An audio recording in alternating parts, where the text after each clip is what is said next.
Prochain invité, c'est le maire de Saint-Pamphile qui est avec nous aujourd'hui via notre réseau social Zoom. Mario Leblanc, bon matin. Bonjour, bon matin à vous, ça va bien? Merci, et vous? Oui, oui, un peu grippé, ma mère est grippée ce matin, là, mais OK. on passer au travers, vous allez voir, ça durera pas longtemps, puis je suis content, je viens de voir une annonce, là. Vous êtes maintenant diffusé à Saint-Pamphile sur le câble, ça nous fait plaisir de voir ça, puis les commentaires sont très bons en passant. Ben merci. Justement, d'entrée de jeu, moi aussi, je voulais vous remercier parce que c'est grâce à vous, Monsieur le maire, et aussi à Mme Alexandra Dupont, qui est votre directrice générale, lors d'une rencontre, parce qu'on a déjà été diffusé sur le câble de Saint-Pamphile sous les autres propriétaires.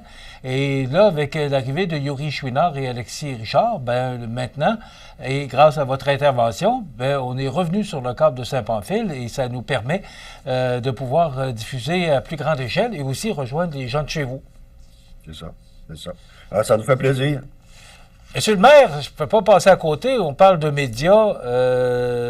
CMA-TV est arrivé dans le paysage de Saint-Pamphile, où il est réapparu dans le visage de Saint-Pamphile, mais on apprenait au mois de septembre l'arrêt du journal depuis 42 ans, le journal des Côtes d'en haut de Saint-Pamphile. Vous recevez ça comment, cette nouvelle-là? C'est difficile parce que la population aimait beaucoup. L'écho était apprécié de notre région. C'est distribué dans les 7 municipalités du Sud. Beaucoup de gens participaient, côté commanditaire et autres. Nous, on s'est dit, on va regarder. Présentement, on est en discussion, les 7 municipalités, d'essayer de trouver quelque chose. Même, on a eu des liens, des contacts avec le Nord aussi, qu'on pourrait faire quelque chose, essayer de faire quelque chose ensemble.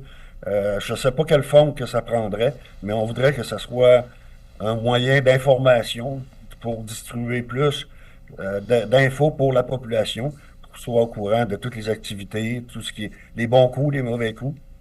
Mais Oui. c'est une nouvelle assez triste là, dans notre région, parce que je vous dirais que c'était un journal qui était vraiment lu, là.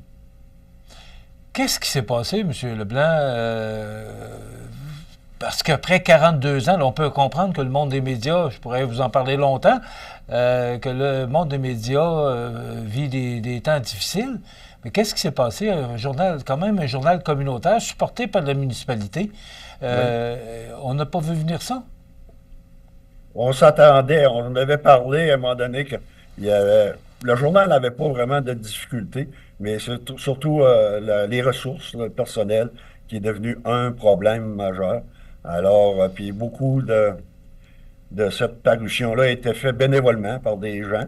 Et on dirait que la relève est plus difficile du côté bénévole présentement. On ne comprend pas pourquoi, mais je crois qu'on est rendu à l'information, comme on dit, numérique, sur nos celles et tout ça.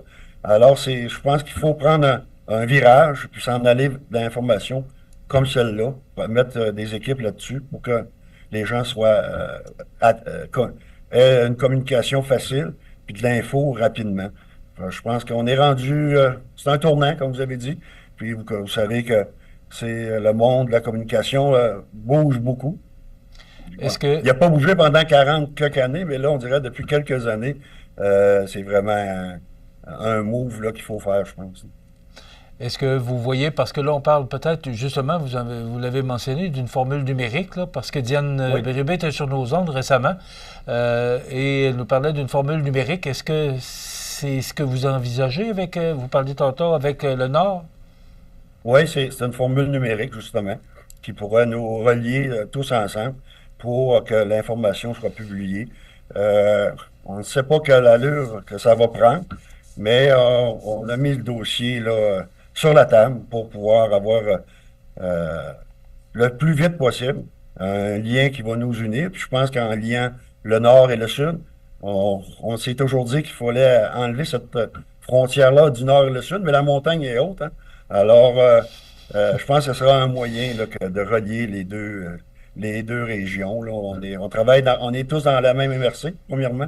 Alors, puis on connaît de plus en plus la force des regroupements, de se regrouper pour avoir quelque chose. Je pense que ça en est un en premier, là.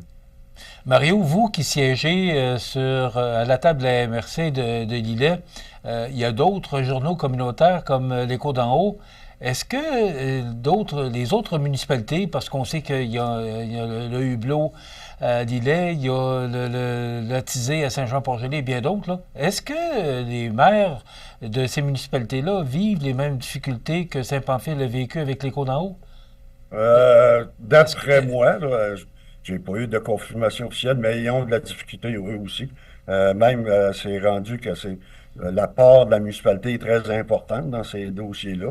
Je regarde que Saint-Marcel a un petit journal, Sainte-Perpétue a son petit journal, mais c'est beaucoup de monde qui travaille un peu partout, puis que si je pense qu'ils se regrouperaient, l'information pourrait se rendre à un endroit, qu'elle serait travaillée puis redistribuée après ça. Je pense que ça serait le meilleur des liens qu'on pourrait pas avoir.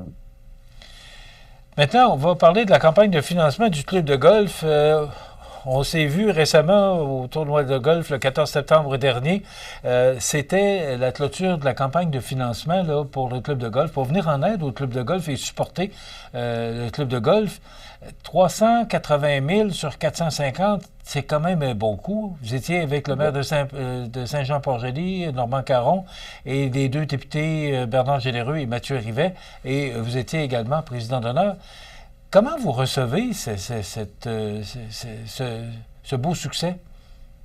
Ben écoutez, moi je reçois ça comme on se dirait, ça nous fait, en travaillant avec ces quatre personnes-là, plus l'équipe du golf, on s'est aperçu que la population tenait à son golf, à son terrain de golf. Et je dirais que les industries, tous les gens qui ont été contactés avaient toujours une réponse positive. C'est sûr qu'il n'y a pas tout le monde qui a répondu à l'invitation de participer, mais le désir d'être présent, puis on en a vu au tournoi, des gens qui ont venu juste pour le tournoi, puis c'est bien correct. Moi, je pense que la population ne voulait pas se départir de ce beau site.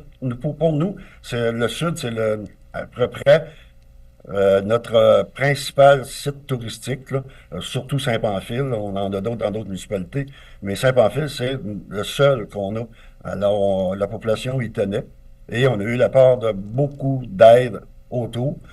La campagne s'est bien déroulée. L'équipe qu'on était, là, les quatre présidents d'honneur, plus le golf, eh bien, écoutez, ça s'est fait rondement et ça a été un plaisir. Puis de voir le résultat, oui, 380 000 c'est pas à négliger.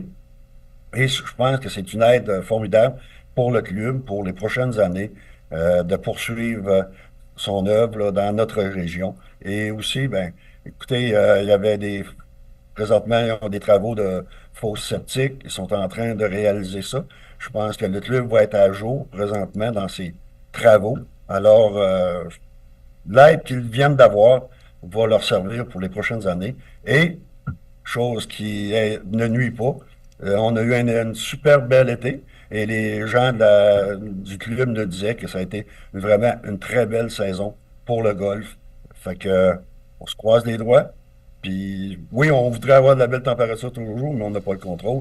Mais on se dit qu'on était là pour cette campagne et on est fiers de l'avoir réussi. Retour sur le Festival du Bûcheux, ça aussi, ça a été un beau succès? Un très beau succès cette année encore.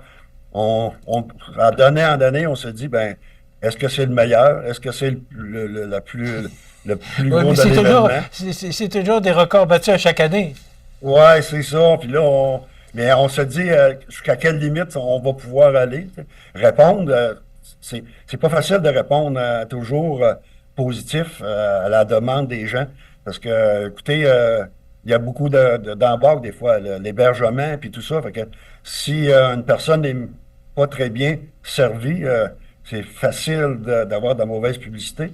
Mais le festival travaille, il y a une équipe de jeunes présentement qui est là pleine d'idées je crois qu'ils ont, pour les prochains, je vais vous dire, les prochains 5 ans, là, il n'y a aucune inquiétude pour le festival. Je ne croirais pas qu'ils vont manquer d'énergie. Ils ont des projets présentement de faire un attrait particulier. Alors, on ne veut pas s'avancer trop sur leur projet. C'est leur projet. Nous, on les accompagne dans On sait cet qu'une partie des événement-là. profits, Mais oui, Mario, la programmation est merveilleuse, hein. Fait que, on sait qu'une partie des profits va au loisir. C'est près d'1 oui, million de dollars qu'on a remis depuis plus de 40 ans là, avec le Festival du Bûcher. C'est quand même une belle activité et qui sert à la municipalité. oui, c'est plus d'un million si on compte. Et des années, le festival a remis 45 000 des années. Mais il s'en gardait un peu pour l'amélioration. Il remettait 25 000, là, puis tout ça. Mais au fil des ans, ça a fait des gros montants. Oui, ces argents-là ont été redistribués pour les loisirs, et ce qui nous permet que les jeunes qui s'amusent à notre aréna, tout ce qui est sportif, bénéficie du retour du festival. Oui. Au mois de septembre, on annonçait aussi l'arrivée d'un nouveau véhicule en transport collectif à Saint-Pamphile. Oui. Est-ce que Oui. c'était le premier ou Non, non, non, c'était... non, non, non. Non? Non, c'est un renouvellement de la flotte. C'était un véhicule qui était... L'autre était un peu désuet, avait fait son travail. Alors, l'équipe qui est le conseil d'administration a décidé d'en faire l'acquisition. Un très beau véhicule. Et vous étiez là, je pense, au lancement. Ça a été vraiment un bel événement. Nous, on est seulement le porteur d'argent. On fait juste être on reçoit l'argent et on leur donne pour donner à la population. C'est un service qui est pour les 7 municipalités et on voit de plus en plus qu'il est utilisé. Un bout de temps, on se disait, ben, il n'est pas assez connu, les gens ne savent pas trop ce que ça peut faire. Je pense que l'équipe a mis une belle emphase là-dessus, puis on voit que le véhicule circule beaucoup. Ils ont maintenant un taxi, un minibus taxi aussi, qui fait un grand service dans notre région. Je vais vous dire que l'investissement qu'ils ont mis cette année nous assure pour les prochaines années là, avoir un meilleur service. Puis c'est les utilisateurs qui ont à se promener là-dedans, bien, ils sont en parfaite sécurité présentement. Là, ce que je comprends, c'est qu'il y a 7 municipalités d'impliquées avec ce nouveau véhicule-là. Oui, c'était déjà ça. Comment qu'on appelle, le transport adapté et de notre région inclut les 7 municipalités. Fait qu'il dessert, il y a un circuit qui est fait et dessert la population des 7 municipalités. Oui, les 7 municipalités sont impliquées dans le dossier. Nous, on représente auprès des institutions financières l'ensemble. C'est nous qui gérons un peu l'argent qu'on a, mais je vous dirais, avec l'équipe qui est là, on voit que l'argent est bien distribué. Alors, on n'a pas d'inquiétude du côté des 7 municipalités. C'est quoi l'implication de la municipalité, Mario? Écoutez, nous, c'est juste faire une petite gestion, faire des suivis avec les transports, voir les résultats, puis on en fait part aux autres municipalités. Ils ont tout le temps été ouverts. Nous, on reçoit l'argent de nos institutions financières, le gouvernement, et on leur transmet le montant. Et le montant est évalué selon les transports, les usagers qui ont eu durant l'année. Des fois, il y a eu des baisses, il y a eu des hausses, mais depuis quelques années, ça va très bien. Monsieur le maire, je termine parce qu'il nous reste à peu près une soixantaine de secondes. Vous êtes probablement en plein budget, en préparation du budget pour 2025? Oui, vraiment, on est c'est dans les 3 semaines, là, 15 jours, 3 semaines, on va être dedans là, pour voir notre budget en début décembre qui soit annoncé. Oui. Comment ça va? On va pouvoir s'en parler, mais on peut Oui. s'attendre à quoi? Comment ça va? Quelle sorte d'année fiscale vous avez en 2024? Ben, l'année fiscale, présentement, on voit que tout ce qui avait été prévu dans la réalisation de nos projets sont faits. Il nous en reste encore que vous savez qu'on avait un projet de pomme track puis tout ça à Saint-Pamphile. Il ne sera peut-être pas exécuté cette année. C'est sûr qu'il va être là l'an prochain. Et on se garde des petites cachettes pour du développement aussi là, dans notre région. On a des besoins qui se font sentir, mais on va se garder le secret à une autre émission pour vous divulguer ces petits secrets-là. Je vais vous reposer des questions au mois de décembre. Ouais. Parce qu'on on va se parler une fois ou 2 mois. On aura le directeur Oui. du service des loisirs un mois et vous l'autre mois. Donc, on aura Oui. l'occasion de revenir sur le budget et surtout à quoi on peut s'attendre au niveau de l'augmentation des taxes pour la région de Saint-Pamphile. Exactement. On va espérer le moins d'augmentation possible, mais vous savez que l'année passée, ça a été une grosse année, là, avec des ajustements un peu partout dans notre budget. Mais cette année, on espère bien qu'on aura un budget équilibré qui devrait satisfaire la population. C'était quoi On se l'augmentation du porte- compte de taxes l'an passé? Pardon? C'était quoi l'augmentation du compte de taxes? On était à 6,5%. OK. Mais on avait eu beaucoup d'augmentation là, côté, vous savez comme moi, tout ce qui est assurance et tout, là, on a eu L'essence, puis beaucoup d'augmentation. Fait que, oui.